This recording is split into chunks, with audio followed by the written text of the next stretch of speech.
Hello दोस्तों, welcome back to my YouTube channel AIIMS notion notes में आपका स्वागत है। आज हम पढ़ेंगे सेल के बारे में कि सेल क्या होती है, उसके ऑर्गेनेल्स कौन से होते हैं, सेल की हिस्ट्री क्या है, सेल की थ्योरी किसने दी थी। और सारा हम फ्लो चार्ट के फॉर्म में एक पढ़ेंगे, एक हम फ्लो चार्ट देखेंगे, वो फ्लो चार्ट और डायग्राम के फॉर्म में सारी चीज़ें देखेंगे। पहला हमारा होता है कि सेल सेल क्या होती है। तो cell as a unit of life. Cell जो होती है वो बॉडी हमारी जितनी बॉडी में जितनी चीज़ें बनती हैं सारी चीज़ें सेल से ही बनती हैं, सबको पता है। Cell is the structural and functional unit of living matter. जो भी लिविंग ऑर्गेनिज्म होते हैं, जितने भी लिविंग मैटर्स होते हैं, उनमें जो भी स्ट्रक्चरल या फंक्शनल चीज़ें जितनी भी होती हैं, वो सारी हमारी सेल करती है। Capable of carrying out life process independently. और ये हमारी लाइफ की जितनी भी प्रोसेस होती है, वो सारे प्रोसेस को कैरी करने के लिए कैपेबल होती है। उसके बाद वर्ड सेल। सेल एक हमारा जो लैटिन वर्ड है इसका सेला। इसका मतलब होता है कि स्टोर रूम, किसी चीज को स्टोर करना, या फिर एक चैम्बर। इसको first introduce in the biology by Robert Hooke. First इसको रॉबर्ट हुक के द्वारा इंट्रोड्यूस किया गया था 1635 से 1703 में, इनका जो डीओबी है। और 1665 में इन्होंने देखा था सेल को फर्स्ट टाइम, रॉबर्ट हुक ने। कहाँ पे देखा था इन्होंने? देखा था एक स्लाइस ऑफ कॉर्क, एक कोई सी स्लाइस थी कॉर्क की, उस पे इन्होंने सेल को देखा था। उसके बाद tissue composition. Tissue consist of cell and extra cellular material produced by cell. जो टिश्यू होता है वो भी हमारे सेल से ही बनता है, ग्रुप ऑफ सेल होता है टिश्यू। उसके बाद जो सेल के कैरेक्टरिस्टिक होते हैं कि क्या क्या कर सकता है। ग्रोथ में सेल ग्रोथ में फंक्शन करता है, रिप्रोडक्शन करता है, रिस्पॉन्सिवनेस टू स्टिमुलाई, किसी भी स्टिमुलाई के प्रति रिस्पॉन्सिवनेस रहता है। सेल फंक्शनलिटी की बात करें कि सेल फंक्शन कैसे करता है, तो अलग अलग सेल्स में, अलग अलग ऑर्गेनिज्म में अलग अलग फंक्शन करते हैं। सारे सेल का फंक्शन जो है वो अलग अलग होता है, एक सेल नहीं कई सारे सेल्स होते हैं हमारे बॉडी में। तो सारे बॉडी मतलब सबकी, चाहे वो यूनिसेलुलर हो चाहे मल्टीसेलुलर, मल्टीसेलुलर में अलग सेल होता है, यूनिसेलुलर में अलग होता है। जैसे अगर हम यूनिसेलुलर ऑर्गेनिज्म की बात करें, जैसे हमारा अमीबा हो गया। Amoeba is a single cell perform all physiological function. Amoeba जो होता है एक सिंगल सेल होता है, इसमें इसमें एक सिंगल सेल होता है और वही सारे फिजियोलॉजिकल फंक्शन करता है। चाहे वो ग्रोथ होगा, चाहे वो रिप्रोडक्शन होगा, चाहे वो डिवाइडेशन होगा, चाहे सारी चीजें वही करता है, एक सिंगल सेल ही। फिर आप मल्टी सेलुलर ऑर्गेनिज्म में डिफरेंट सेल है, डिफरेंट एक्टिविटी। मल्टी ऑर्गेनिज्म हम लोग डिफरेंट सेल, बहुत सारे सेल, आरबीसी, डब्ल्यूबीसी, प्लेट, बहुत सारी सेल्स है हमारे अंदर। सारी सेल का जो फंक्शन होता है वो अलग अलग होता है। आरबीसी हो गया, आरबीसी हमारे हीमोग्लोबिन रहता है जो कि ट्रांसपोर्ट का काम आता है। डब्ल्यूबीसी हमारा डिफेंस का काम करता है। प्लेटलेट हमारी इम्यूनिटी का काम करता है। तो जितने भी ऑर्गेनिज्म है सबके अंदर कुछ ना कुछ अलग अलग फंक्शन होता है। मल्टीसेलुलर में अलग होता है, यूनिसेलुलर में अलग होता है। एंड अंडर को फंक्शनल डिफरेंशिएशन, सारे में फंक्शन अलग अलग होता है और उसकी सारी एक्टिविटी भी अलग अलग होती है। Functional differentiation lead to interdependence among different type of cell. जो भी फंक्शनल डिफरेंशिएशन होते हैं वो सारे इंटरडिपेंडेंट होते हैं, different different type of cell के डिफरेंट डिफरेंट होते हैं। और जो सेल होता है इसको हम फंडामेंटल यूनिट ऑफ लाइफ भी बोलते हैं। ये एक सेल्फ रेप्लिकेटिंग स्ट्रक्चर होता है। कुछ चीजें हैं जो कि हम इसमें लिख तो नहीं सकते सारी चीजें, इसलिए कुछ चीजें मैं बोल के बता रहा हूँ, उसको आपको लिखना पड़ेगा। तो सेल एक हमारा सेल्फ रेप्लिकेटिंग स्ट्रक्चर होता है। ये खुद ही खुद अपने आप को डिवाइड करता रहता है। और इसके बारे में अगर हम और बात करें तो इसका जो डायमीटर होता है वो 2 to 120 म्यूएम होता है डायमीटर सेल का। उसके बाद ये हमारा सेल का डायग्राम होता है जो कि एक लाइट माइक्रोस्कोप में देखा गया था। ये हमारे पूरे न्यूक्लियस होता है, ये हमारा न्यूक्लियोलस होता है, ये हमारा स्मूथ एंडोप्लाज्मिक रेटिकुलम होता है, हमारा रफ एंडोप्लाज्मिक रेटिकुलम होता है, ये हमारा प्लाज्मा मेम्ब्रेन होती है।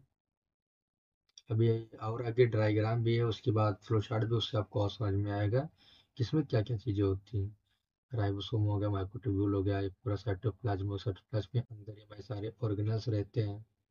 ये माइटोकॉन्ड्रिया हो गया, गोल्गी बॉडी हो गया, गोल्गी apparatus। ठीक है, आगे देखते हैं। Cell differentiation.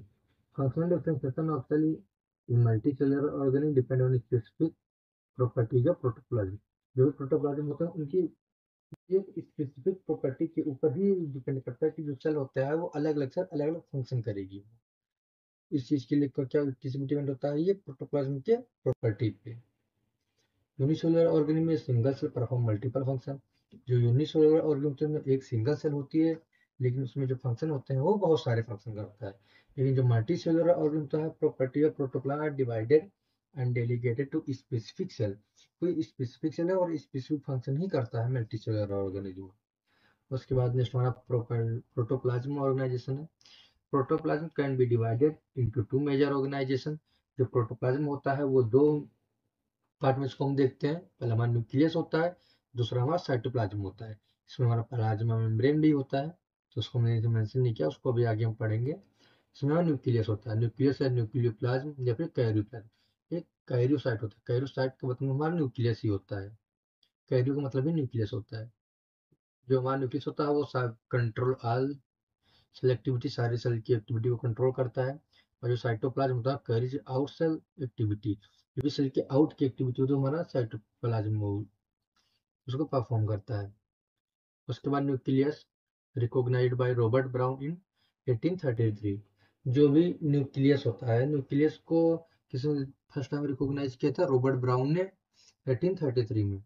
और न्यूक्लियस में होता क्या है? Contain chromosome. इसमें क्रोमोसोम होता है जो कि जेनेटिक मटेरियल होता है, जो हमारे जेनेटिक को या हमारे इनहेरिटेंस को बताता है।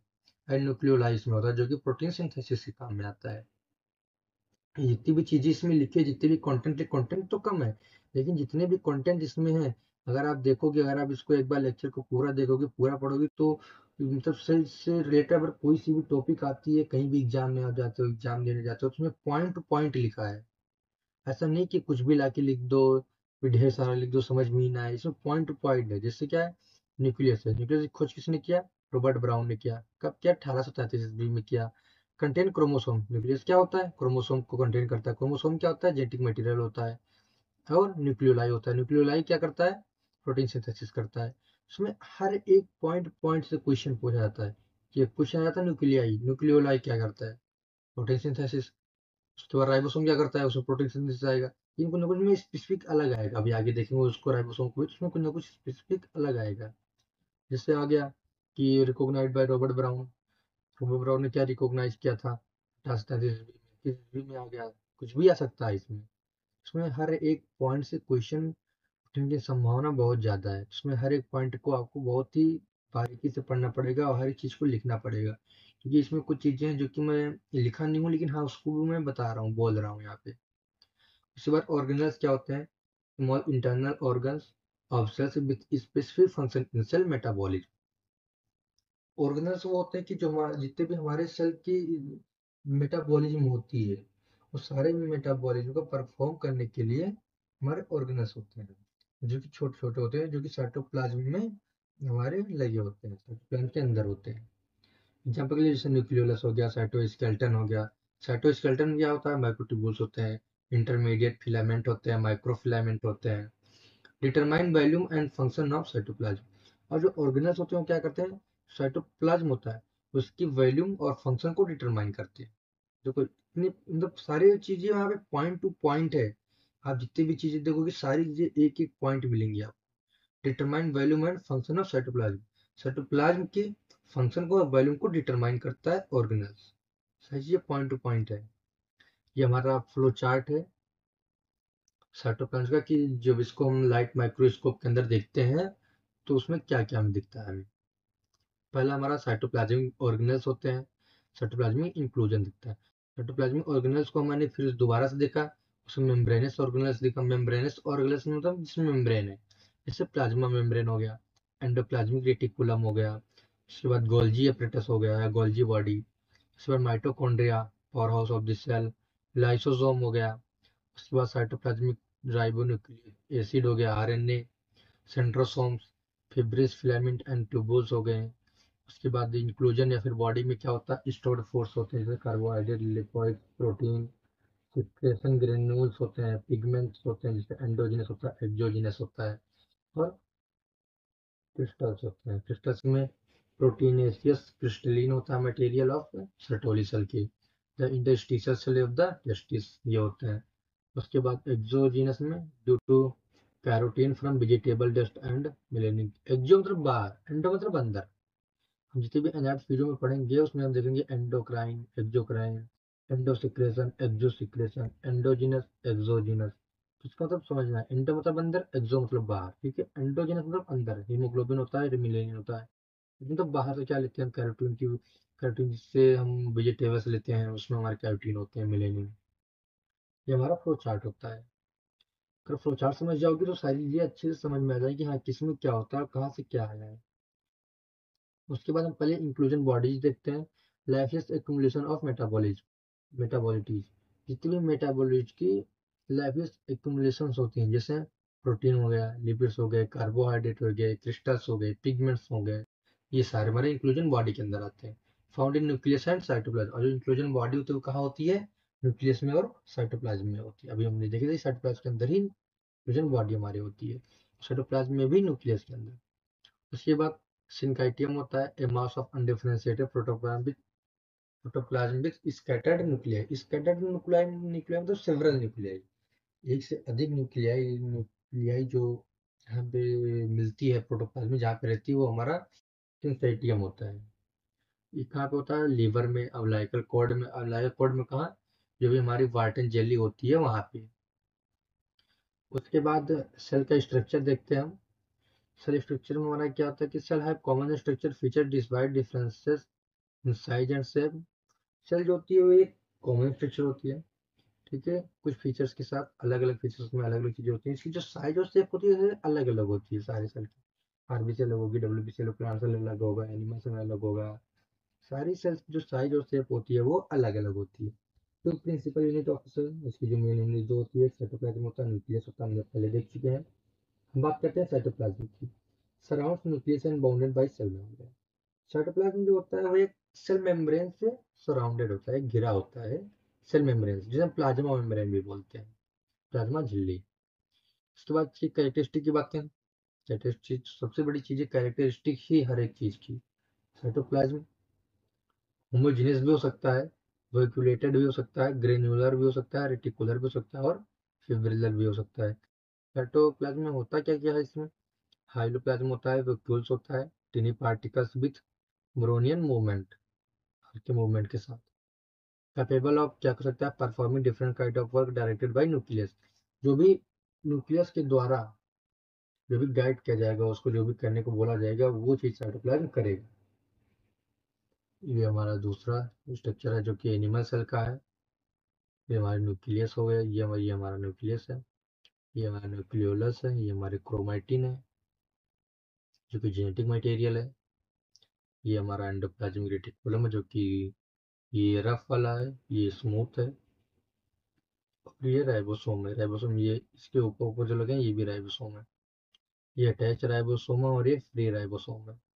ये हमारा सेंट्रियोल है, ये माइटोकॉन्ड्रिया है, Golgi body, cytoplasm, cell coat है। उसके बाद न्यूक्लियर इनवलप है, न्यूक्लियर को जो रक्षा प्रदान करता है, डिफेंस से बचाता है। ये लाइसोसोम है, ये हमारा एनिमल सेल है।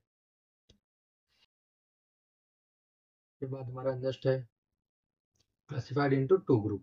जो भी हमारे साइटोप्लाज्म होता है उसको हम दो ग्रुप में क्लासिफाइड करते हैं, एक साइटोप्लाज्मिक ऑर्गेनल होते हैं और एक इंक्लूजन बॉडी होता है। पहला हमारा प्लाज्मा मेम्ब्रेन आता है। प्लाज्मा मेम्ब्रेन क्या होता है, outer covering of the cell. Cell की आउटर कवरिंग होती है प्लाज्मा मेम्ब्रेन। जैसे कि हमने अपने जो वाला ये है, ये हमारे प्लाज्मा मेम्ब्रेन, ये हमारी आउटर कवरिंग होती है, ये पूरी में प्लाज्मा मेम्ब्रेन होती है हमारे। उसके बाद फ्लेक्सिबल होता है, रिस्पॉन्सिव एंड डायनेमिक स्ट्रक्चर होता है, चेंज होता रहता है, यूनिफॉर्म कभी नहीं होता। उसके बाद हम isolated individual cell from neighbours and maintain internal environment. और जो हमारा प्लाज्मा मेम्ब्रेन तो वो हमारे इंटरनल इन्वायरमेंट को मेंटेन करता है।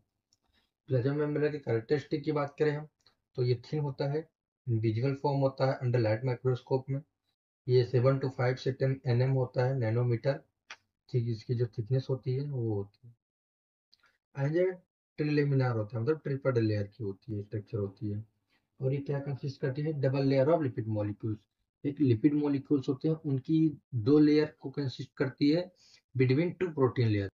दो प्रोटीन की लेयर होती है, एक नीचे होती है एक ऊपर होती है, और उनके बीच में जो होते हैं वो लिपिड मॉलिक्यूल्स के होते हैं लेयर। ये एक सैंडविच की तरह, जैसे सैंडविच में ऊपर हमने ब्रेड रख दिया, नीचे ब्रेड रख दिया और अंदर हमने मसाले वगैरह जो भी प्याज हमारा है, उसके बाद टमाटर है या बाकी सारी चीजें हैं उसको हमने डाल दिया। हमारा सेम सैंडविच की तरह होती है। अभी हम आगे डायग्राम में देखेंगे। उसके बाद lipid layer is mostly phospholipid. जो उसकी लिपिड की लेयर बनी होती है वो ज्यादातर फास्फोलिपिड की होती है, इसके द्वारा पोलर हेड होते हैं। पोलर हेड का मतलब होता है हाइड्रोफिलिक और नॉन पोलर हेड टेल का मतलब होता है हाइड्रोफोबिक। उसके बाद फास्फोलिपिड मॉलिक्यूल जो होते हैं वो अरेंज होते हैं दो रो में, जिसके साथ हाइड्रोफोबिक एंड के साथ फेसिंग ईच अदर। इसका भी हम डायग्राम देखते हैं। हमारा सेल मेम्ब्रेन है इलेक्ट्रॉन माइक्रोस्कोप में। ये हमारा इनर लेयर होता है प्रोटीन की, इनर लेयर बोले या फिर हम अंदर की लेयर बोले या नीचे की लेयर बोले। ये हमारी आउटर लेयर होती है, ये हमारी आउटर लेयर होती है। ये यहाँ पे लिखा है outer layer of protein molecules. ये हमारे लिपिड होते हैं। ये हमारी लिपिड लेयर होती है। ये हमारा हेड होता है, पोलर एंड होता है। ये हमारा नॉन पोलर एंड होता है। ये जो हमारी लेयर ऑफ लिपिड होती है फास्फोलिपिड की।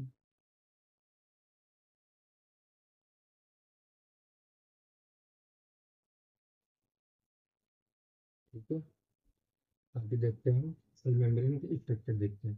तो सेल मेम्ब्रेन का स्ट्रक्चर था वो किसने दिया था? ह्यूग डेवसन ने एंड जेम्स डेनिली ने 1935 ईस्वी में। उन्होंने उसके बाद इसको फिर से रिवाइज किसने किया था? H J Singer and G I Nicolson ने 1972 ईस्वी में। उसके बाद फ्लूइड मोसाइक मॉडल एक है। फ्लूइड मोसाइक मॉडल में यह है कि cell membrane composed of phospholipid bilayer with admixed protein molecule.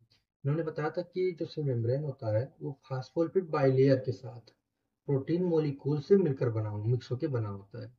और उन्होंने बताया कि प्रोटीन एंड फास्फोलिपिड जो होता है move freely with in the layer. उन्होंने बताया कि जो प्रोटीन होता है, जो फास्फोलिपिड होता है, वो मतलब लेयर के अंदर with in the layer, layer के अंदर फ्रीली मूव कर सकता है। उन्होंने के कंपोनेंट उसके बताया था कि 55% प्रोटीन होता है। जो भी हमारा मोसाइक मॉडल था, जो फ्लूइड का मोसाइक मॉडल था, उन्होंने बताया कि 55% उसमें प्रोटीन होते हैं, 25% फास्फोलिपिड होता है, 13% कोलेस्ट्रॉल होता है, 4% अदर लिपिड होते हैं और 3% कार्बोहाइड्रेट होता है। लिपिड बाइलेयर की बात करें तो phospholipid molecules with hydrophobic fatty acid होता है, portion facing interior and hydrophilic phosphate end facing exterior. जो हमारे इंटीरियर पार्ट होता है उसका वो क्या हाइड्रोफोबिक होता है, और जो एक्सटीरियर पार्ट होता है, बाहर का पार्ट होता है, वो क्या होता है? हाइड्रोफिलिक होता है।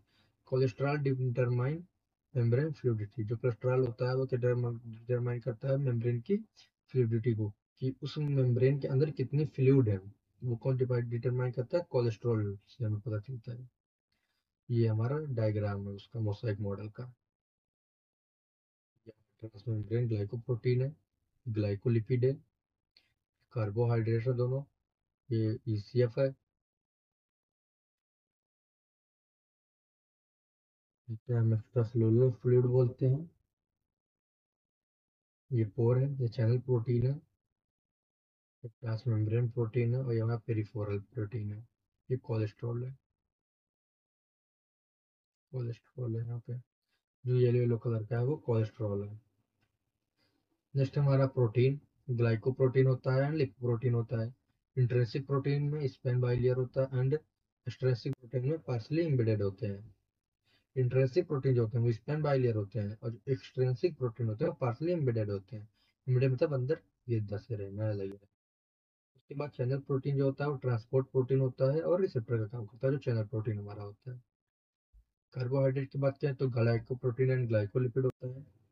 ग्लाइकोकैलिक्स होता है जो कि लूज कार्बोहाइड्रेट कोट होता है और involve in cell signalling and immune system. ये कार्बोहाइड्रेट होते हैं वो सेल के सिग्नल देने में या फिर इम्यून सिस्टम में, दोनों में इन्वॉल्व होते हैं। अगर हम सेल मेम्ब्रेन की डिस्कवरी की बात करें तो 1895 में जो अर्नेस्ट ओवर्टन थे, उन्होंने क्या हाइपोथेसाइज किया था दैट कि cell membrane are made up of lipid. Cell membrane जो होती है वो लिपिड की होती है। उन्होंने दिया था अर्नेस्ट ने 1895 में। बाद में 1925 में गोल्टर एंड ग्रेडल ने दिया था कि फास्फोलिपिड जो बाइलेयर मॉडल होता है उसको इन लोगों ने डिस्क्राइब किया था, बोर्टर एंड ग्रेडल ने। The bilayer nature of the cell membrane की बाइलियर जो नेचर थी वो बताया था। 1935 में Hugh Dawson and James Daniel ने सजेस्ट किया था एक मॉडल जिसे lipid layer surrounded by protein layer on either side. उन्होंने बताया कि जो लिपिड लेयर होती है वो सराउंड होती है प्रोटीन के द्वारा अदर साइड से। 1957 में 1957 में जे डेविड रॉबर्टसन ने बताया एस्टेब्लिश किया unit membrane hypothesis, stating that all cell, उनका जो स्टेट था वो ये था कि all cell membrane have a similar structure, जितनी भी सेल मेम्ब्रेन होती हैं सबके पास लगभग सिमिलर स्ट्रक्चर होती है, एक समान होती है।